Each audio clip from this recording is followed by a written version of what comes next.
Assalamualaikum warahmatullahi wabarakatuh. Bismillahirrahmanirrahim. Allahumma sholli wa sallim ala Sayyidina Muhammad wa ala ali Sayyidina Muhammad. Apa kabar sahabat beriman? Semoga kita semua selalu diberi nikmat iman, nikmat sehat lahir batin. Amin. Pada kesempatan kali ini, saya akan menceritakan tentang kisah Nabi Ibrahim alaihissalam.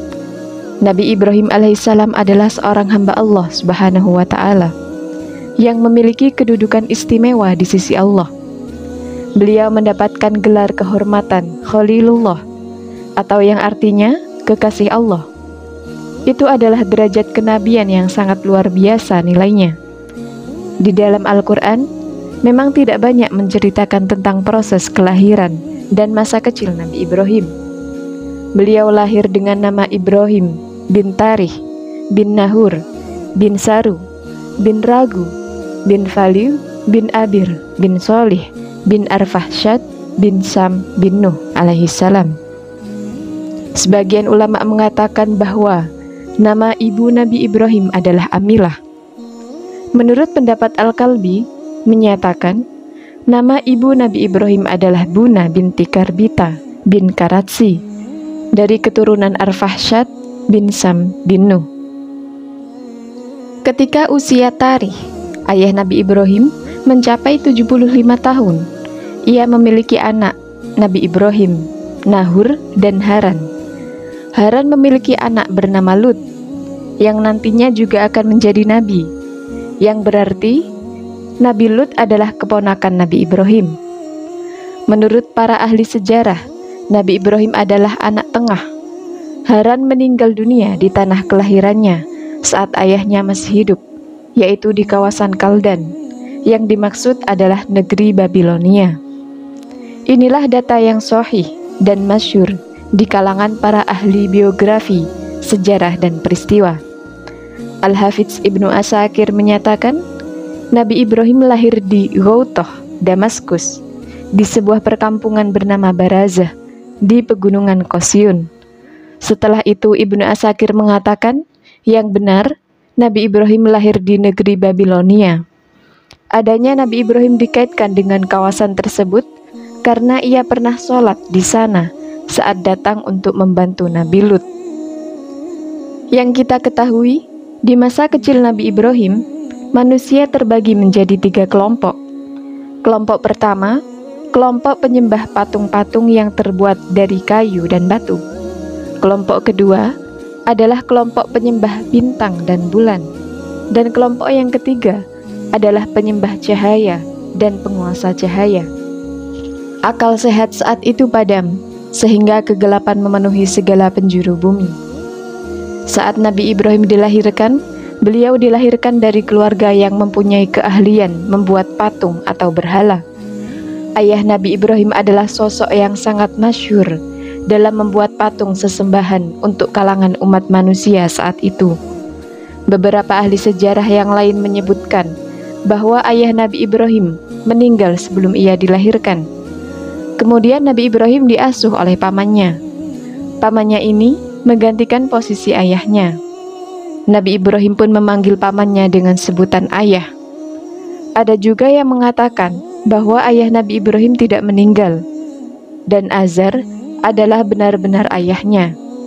Ada pendapat lain yang mengatakan bahwa Azar adalah nama salah satu patung yang cukup terkenal yang dibuat oleh ayah Nabi Ibrahim. Keluarga Nabi Ibrahim adalah seniman yang terbiasa memahat patung-patung yang mereka anggap Tuhan pada kala itu, sehingga profesi ayahnya mendapatkan kedudukan istimewa di tengah kaumnya. Oleh sebab itu, keluarga Nabi Ibrahim sangat dihormati di kalangan kaumnya. Namun, sebelum saya bercerita lebih lanjut, mari kita bantu channel ini untuk terus berkembang dengan cara subscribe dan share postingan ini. Jangan lupa klik like dan nyalakan tanda loncengnya. Semoga yang Anda lakukan mendapatkan nilai amal jariah dari Allah Subhanahu wa Ta'ala karena membantu penyebaran syiar Islam, yakni menyebarkan kisah-kisah tentang Nabi dan kisah-kisah hikmah pada umat manusia. Semasa kecil, Nabi Ibrahim adalah seorang anak yang memiliki akal yang cemerlang. Sejak beliau berusia muda, Allah Subhanahu wa Ta'ala menghidupkan hatinya dan akalnya, dan memberinya hikmah sejak kecil. Nabi Ibrahim mengetahui saat beliau masih kecil bahwa ayahnya adalah seorang yang membuat patung-patung yang unik. Pada suatu hari, Nabi Ibrahim bertanya tentang patung yang dibuat oleh ayahnya. Kemudian ayahnya memberitahunya bahwa itu adalah patung-patung dari Tuhan. Nabi Ibrahim sangat heran melihat hal tersebut. Akal sehat dan nuraninya menolak itu. Uniknya, Nabi Ibrahim justru bermain-main dengan patung itu sejak ia masih kecil.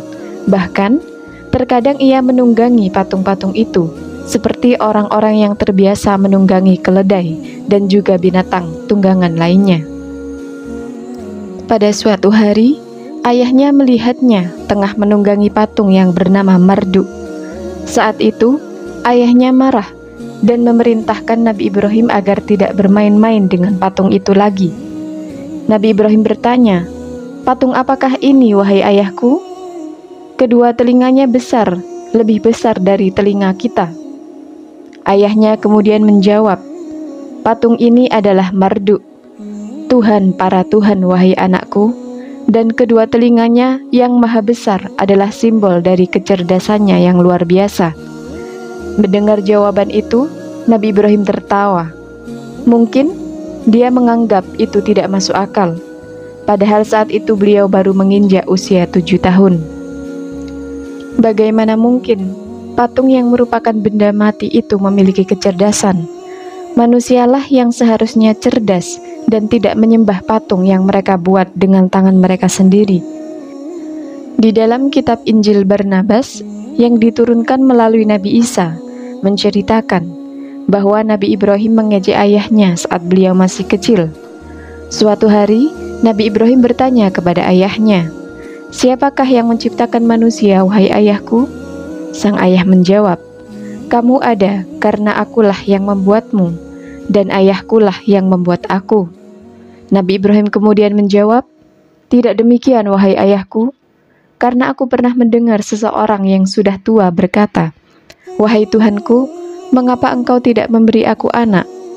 Sang ayah kemudian berkata, 'Benar, wahai anakku, Tuhan yang membantu manusia untuk membuat manusia, namun dia tidak meletakkan tangannya di dalamnya. Oleh karena itu, manusia harus menunjukkan kerendahan di hadapan Tuhannya dan memberikan kurban untuknya." Kemudian Nabi Ibrahim bertanya lagi, "Berapa banyak jumlah Tuhan itu, wahai ayahku?" Sang ayah kemudian menjawab, "Tidak ada jumlahnya, wahai anakku." Nabi Ibrahim berkata, "Apa yang aku lakukan, wahai ayahku, jika aku mengabdi pada satu Tuhan, lalu Tuhan yang lain membenciku karena aku tidak mengabdi kepadanya? Bagaimana jika terjadi persaingan dan pertentangan di antara Tuhan? Bagaimana seandainya Tuhan yang membenciku itu kemudian membunuh Tuhanku? Boleh jadi ia juga akan membunuhku karena tidak menyembahnya." Sang ayah kemudian menjawab dengan tertawa, "Kamu tidak perlu takut, wahai anakku, karena tidak ada permusuhan di antara sesama Tuhan. Di dalam tempat penyembahan yang besar terdapat ribuan Tuhan, dan sampai sekarang telah berlangsung 70 tahun. Meskipun demikian, belum pernah kita mendengar satu Tuhan memukul Tuhan yang lain." Nabi Ibrahim kemudian berkata, "Kalau begitu, terdapat suasana harmonis dan kedamaian di antara mereka, wahai ayahku." Si ayah kemudian menjawab, "Benar, wahai anakku." Nabi Ibrahim kemudian bertanya lagi, "Dari apakah Tuhan-Tuhan itu diciptakan, wahai ayahku?" Orang tua itu kemudian menjawab, "Dia terbuat dari kayu-kayu pelepah kurma ini, dari pohon zaitun, dan berharap kecil itu dari gading.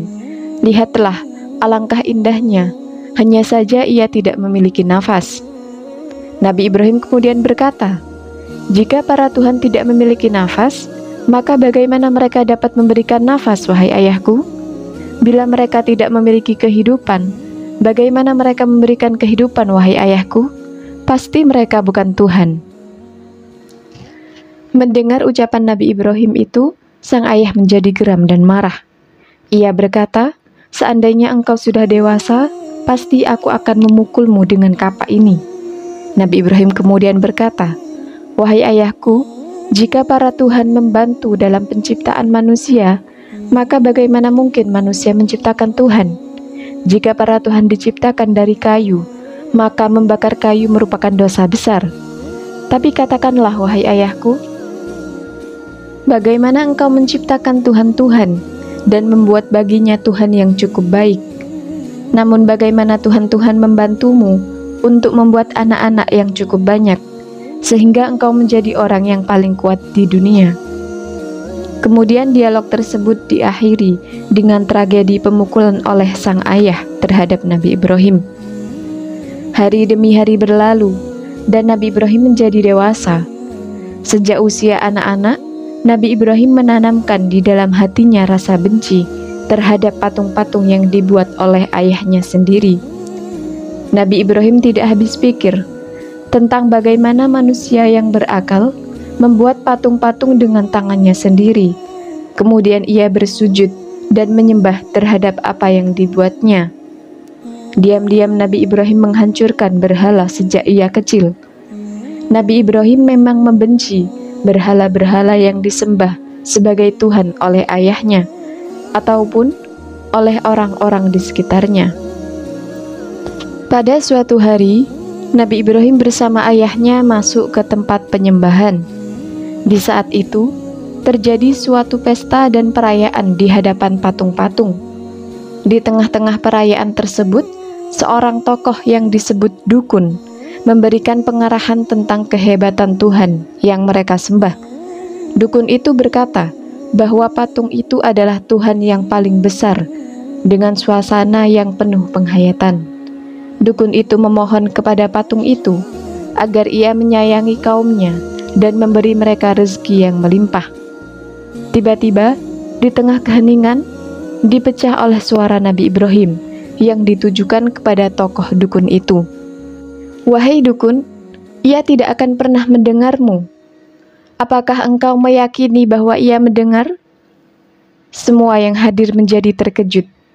Mereka kaget dan mencari-cari dari mana asal suara itu. Ternyata, mereka mendapati suara itu adalah suara Ibrahim. Lalu tokoh-tokoh itu mulai menampakkan kerisauan dan kemarahannya. Begitu juga yang hadir, mereka sangat marah. Suasana menjadi kacau. Di saat suasana kacau itu terjadi, ayah Nabi Ibrahim berusaha menenangkan keadaan. Ia mengatakan bahwa anaknya tengah sakit dan tidak mengetahui apa yang dikatakan. Lalu keduanya keluar dari tempat penyembahan itu. Sang ayah mengantarkan Nabi Ibrahim menuju tempat tidurnya dan berusaha menidurkannya. Namun, Nabi Ibrahim tidak begitu saja mau tidur. Ketika beliau melihat kesesatan yang menimpa manusia, beliau pun segera bangkit dari tempat tidurnya. Beliau bukan seorang yang sakit. Beliau merasa sedang menghadapi peristiwa yang sangat besar.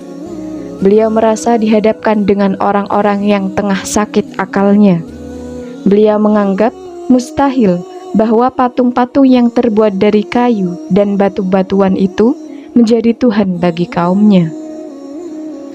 Diam-diam, Nabi Ibrahim keluar dari rumahnya menuju ke gunung. Beliau berjalan sendirian di tengah kegelapan. Beliau memilih salah satu gua yang ada di gunung tersebut. Lalu beliau menyandarkan punggungnya. Dalam keadaan duduk termenung, beliau memperhatikan langit. Beliau mulai bosan memandang bumi yang dipenuhi suasana jahiliyah yang bersandarkan kepada berhala. Tidak lama setelah Nabi Ibrahim memperhatikan langit, beliau melihat-lihat berbagai bintang yang disembah di bumi. Saat itu hati Nabi Ibrahim sebagai pemuda yang masih belia merasakan kesedihan luar biasa. Lalu beliau melihat apa yang ada di belakang bulan dan bintang. Hal itu sangat mengagumkan. Mengapa manusia justru menyembah ciptaan Tuhan? Bukankah itu semua muncul dan tenggelam dengan izinnya? Nabi Ibrahim pun berdialog dengan dirinya sendiri. Allah menceritakan keadaan ini dalam surat Al-An'am, yang artinya, dan ingatlah di waktu Nabi Ibrahim berkata kepada ayahnya, "Pantaskah kamu menjadikan berhala sebagai Tuhan? Sungguh, aku melihat kamu dan kaummu dalam kesesatan yang nyata. Dan demikianlah kami perlihatkan kepada Ibrahim tanda-tanda keagungan kami di langit dan di bumi. Dan kami memperlihatkannya agar Ibrahim itu termasuk orang-orang yang yakin. Ketika malam menjadi gelap, ia melihat sebuah bintang. Lalu ia berkata, 'Inilah Tuhanku.' Tapi tatkala bintang itu tenggelam, dia berkata, 'Saya tidak suka kepada yang tenggelam.'" Al-Quran Surat Al-An'am ayat 74-76. Kita mengetahui bahwa di zaman Nabi Ibrahim, manusia menjadi 3 bagian. Sebagian dari mereka menyembah berhala, sebagian lagi menyembah bintang, dan sebagian yang lain menyembah para raja. Hari demi hari berlalu. Sejak saat itu Nabi Ibrahim terus menentang para penyembah berhala, penyembah matahari dan bulan, dan penyembah raja. Pada satu waktu, terjadi perselisihan antara Nabi Ibrahim dengan kaumnya. Tentu yang termasuk orang paling menentang beliau adalah ayahnya, dan juga pamannya yang mendidiknya. Laksana seorang ayah, yang pada akhirnya sang ayah dan sang anak terlibat dalam perdebatan yang sengit, di mana kedua-duanya dipisahkan oleh prinsip yang berbeda. Sang anak berpegang teguh dengan kebenaran bersama Allah, sedangkan sang ayah berdiri bersama kebatilan. Sang ayah berkata kepada anaknya, "Sungguh besar ujianku karenamu, wahai Ibrahim. Engkau telah berkhianat kepadaku dan bersikap tidak terpuji kepadaku dan Tuhanku." Nabi Ibrahim kemudian menjawab, "Wahai ayahku, mengapa kamu menyembah sesuatu yang tidak dapat mendengar dan tidak dapat melihat dan tidak dapat menolong kamu sedikit pun? Wahai ayahku, sesungguhnya telah datang kepadaku sebagian ilmu pengetahuan yang tidak datang kepadamu. Maka ikutilah aku. Niscaya aku akan menunjukkan kepadamu jalan yang lurus. Wahai ayahku, mengapa kamu menyembah setan, yang sesungguhnya setan itu durhaka kepada Tuhan yang Maha Pemurah. Wahai ayahku, sesungguhnya aku khawatir bahwa kamu akan ditimpa azab dari Tuhan yang Maha Pemurah, sehingga engkau menjadi kawan bagi setan." Al-Quran Surat Maryam ayat 42-45. Mendengar itu, sang ayah segera bangkit, dan ia tak kuasa lagi untuk menahan amarahnya kepada Nabi Ibrahim. "Bencikah kamu kepada Tuhan-Tuhanku, wahai Ibrahim? Jika kamu tidak berhenti, maka niscaya kamu akan aku rajam, dan tinggalkanlah aku untuk waktu yang lama." Al-Quran Surat Maryam ayat 46. "Jika engkau tidak berhenti dari dakwahmu ini, sungguh aku akan merajammu. Aku akan membunuhmu dengan memukulmu dengan batu. Demikian balasan siapapun yang menentang Tuhan. Keluarlah dari rumahku. Aku tidak ingin melihatmu lagi. Keluar sekarang juga." Akhirnya, pertentangan itu membawa akibat pengusiran Nabi Ibrahim dari rumahnya, dan beliau pun terancam pembunuhan dan dirajam. Meskipun demikian, sikap Nabi Ibrahim tidak pernah berubah. Beliau tetap menjadi anak yang baik dan nabi yang mulia. Beliau berdialog dengan ayahnya dengan menggunakan adab para nabi dan juga etika para nabi. Ketika Nabi Ibrahim mendengar penghinaan, pengusiran, bahkan ancaman pembunuhan dari ayahnya, beliau menjawab dengan lembut, "Semoga keselamatan dilimpahkan kepadamu, dan aku akan meminta ampunan bagimu kepada Tuhanku. Sesungguhnya Dia sangat baik kepadaku, dan aku akan menjauhkan diri darimu dan dari apa yang kamu sembah selain Allah. Dan aku akan berdoa kepada Tuhanku. Mudah-mudahan aku tidak akan kecewa dengan berdoa kepada Tuhanku." Al-Quran Surat Maryam ayat 47-48. Nabi Ibrahim pun keluar dari rumah ayahnya. Beliau meninggalkan kaumnya dan juga sesembahan-sesembahan mereka selain Allah. Nabi Ibrahim merencanakan sesuatu yang besar. Beliau mengetahui bahwa di sana ada pesta besar yang diadakan di tepi sungai, di mana manusia pasti berbondong-bondong datang ke sana. Beliau menunggu sampai perayaan itu datang. Kota menjadi sunyi karena ditinggalkan oleh manusia, dan mereka menuju ke tempat itu. Jalan-jalan yang menuju tempat penyembahan menjadi sepi, dan tempat penyembahan itu pun ditinggalkan oleh para penjaganya. Semua orang akan menghadiri pesta itu. Dengan penuh hati-hati, Nabi Ibrahim memasuki tempat penyembahan dengan membawa kapak yang tajam. Nabi Ibrahim melihat patung-patung Tuhan yang terukir dari batu dan kayu. Nabi Ibrahim pun melihat makanan yang diletakkan oleh manusia di depannya sebagai hadiah dan persembahan. Nabi Ibrahim mendekat pada patung-patung itu. Pada salah satu patung ia berkata dengan nada bercanda, "Makanan yang ada di depanmu telah dingin, mengapa engkau tidak memakannya?" Namun patung itu tetap membisu. Nabi Ibrahim kemudian mendekati patung yang lain dan menggodanya. Tetap saja mereka membisu. "Mengapa kamu tidak menjawab?" kata Ibrahim. Nabi Ibrahim pun mengangkat kapak yang ada di tangannya dan mulai menghancurkan tuhan-tuhan yang palsu yang disembah oleh kaumnya. Nabi Ibrahim menghancurkan seluruh patung itu dan hanya menyisakan satu patung yang besar. Lalu beliau menggantungkan kapak itu di lehernya. Setelah itu, beliau pergi menuju ke gunung. Beliau telah bersumpah untuk membawa suatu bukti yang jelas, bahwa bukti praktis tentang kebodohan kaumnya menyembah selain Allah Subhanahu wa Ta'ala. Setelah perayaan pesta itu selesai, orang-orang kembali ke tempat mereka masing-masing. Ketika salah satu dari mereka masuk ke tempat persembahan, ia pun kaget dan berteriak. Orang-orang yang mendengar teriakan itu pun kemudian datang dengan rasa ingin tahu apa penyebab teriakan itu. Dan betapa terkejutnya mereka ketika mengetahui bahwa tuhan-tuhan mereka semuanya telah hancur. Yang tersisa hanya ada satu. Mereka mulai berpikir, siapa penyebab semua ini? Akhirnya, dugaan mereka mengerucut pada satu nama, yaitu Ibrahim. Ini adalah ulah Ibrahim yang telah mengajak mereka untuk meninggalkan Tuhan patung dan berhala, lalu berganti menyembah Allah Subhanahu wa Ta'ala. Percakapan di antara orang-orang kafir penyembah berhala ini diabadikan di dalam surat Al-Anbiya. Mereka berkata, "Kami mendengar ada seorang pemuda yang mencela berhala-berhala ini. Ia bernama Ibrahim."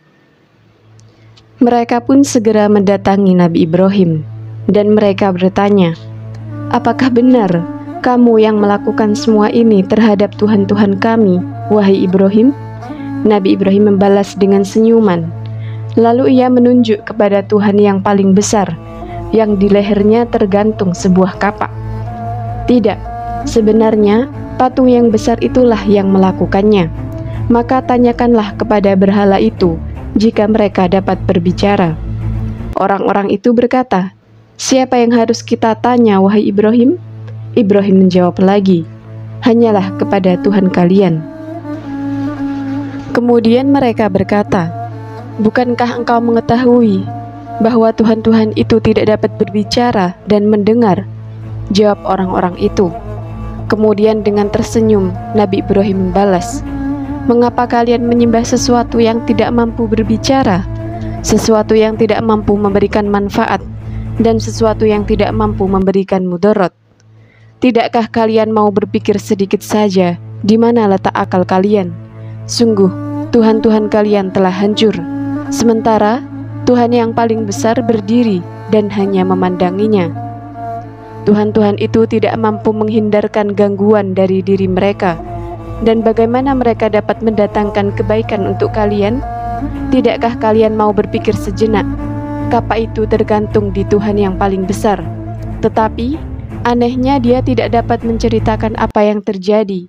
Ia tidak mampu berbicara, tidak mampu mendengar, tidak bergerak, tidak melihat, tidak memberi manfaat, dan tidak membahayakan. Ia hanya sekedar batu. Mengapa kalian menyembah batu? Di mana letak akal pikiran sehat kalian? Mereka semua terdiam, tidak ada yang bisa menjawab. Yang bisa mereka lakukan hanyalah marah tanpa logika, tanpa akal. Nabi Ibrahim menundukkan mereka dengan argumentasi dan logika berpikir yang sehat.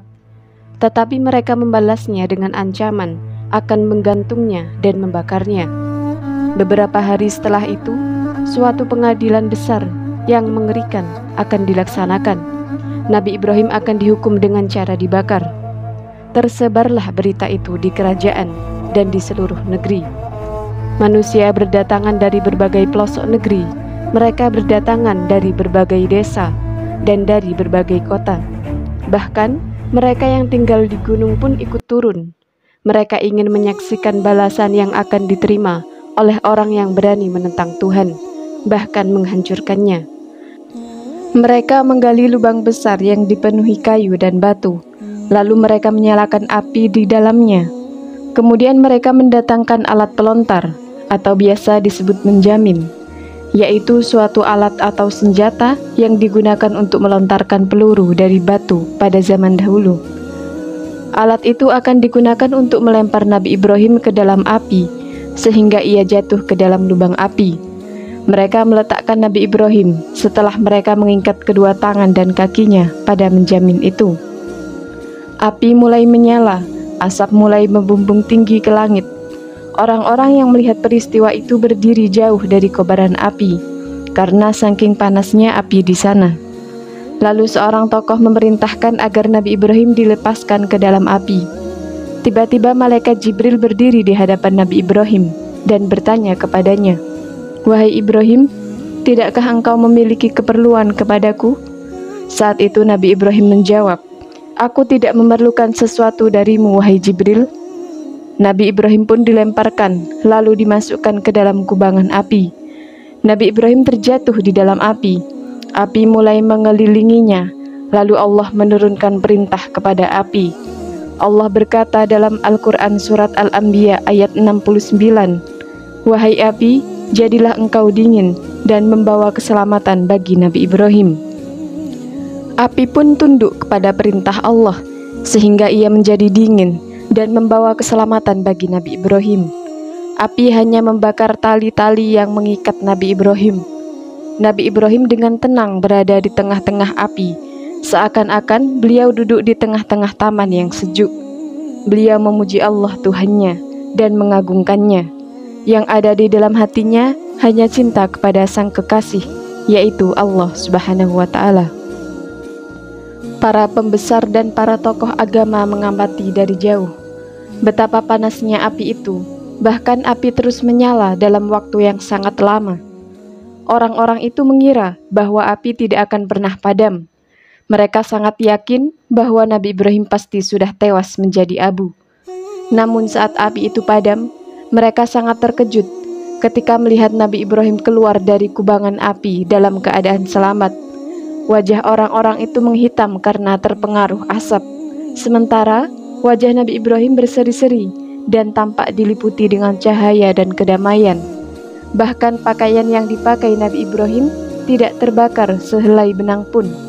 Beliau seperti tidak tersentuh sedikit pun oleh api. Nabi Ibrahim keluar dari api itu bagaikan beliau keluar dari sebuah taman yang dingin. Orang-orang itu pun tercengang melihat kejadian itu.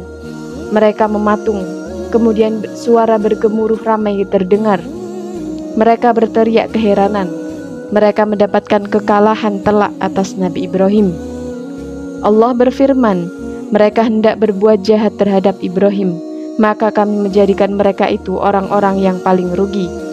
Al-Quran Surat Al-Anbiya ayat 70. Setelah peristiwa itu terjadi, Nabi Ibrahim semakin gencar menyampaikan dakwahnya, menyeru umat manusia agar ikut dengannya ke jalan Allah. Nabi Ibrahim berusaha dengan sangat gigih untuk membimbing kaumnya. Nabi Ibrahim berusaha menyadarkan mereka dengan berbagai cara. Meskipun beliau sangat cinta dan menyayangi kaumnya, namun mereka justru marah kepadanya dan kemudian mengusirnya, dan tiada kalangan dari kaumnya yang beriman bersamanya, kecuali seorang perempuan dan seorang laki-laki. Perempuan itu bernama Sarah, yang kemudian menjadi istrinya. Sedangkan laki-laki itu adalah Lut, yang kemudian menjadi nabi setelahnya. Ketika Nabi Ibrahim mengetahui bahwa tidak ada seorang pun beriman selain kedua orang tersebut, kemudian beliau memutuskan untuk berhijrah. Namun, Sarah, istri Nabi Ibrahim itu mandul dan tidak mempunyai anak. Lalu Raja Mesir memberikan seorang pembantu dari Mesir yang akan membantu semua aktivitas mereka. Seiring berjalannya waktu, Nabi Ibrahim semakin menua, kemampuannya semakin menurun. Sarah berpikir bahwa ia dan Nabi Ibrahim tak akan pernah punya anak. Lalu Sarah berencana menikahkan wanita yang membantunya itu menjadi istri kedua Nabi Ibrahim. Wanita Mesir itu bernama Siti Hajar. Dan pada akhirnya, Sarah menikahkan Nabi Ibrahim dengan Siti Hajar. Dari pernikahannya dengan Siti Hajar itulah lahir seorang anak laki-laki yang diberi nama Ismail.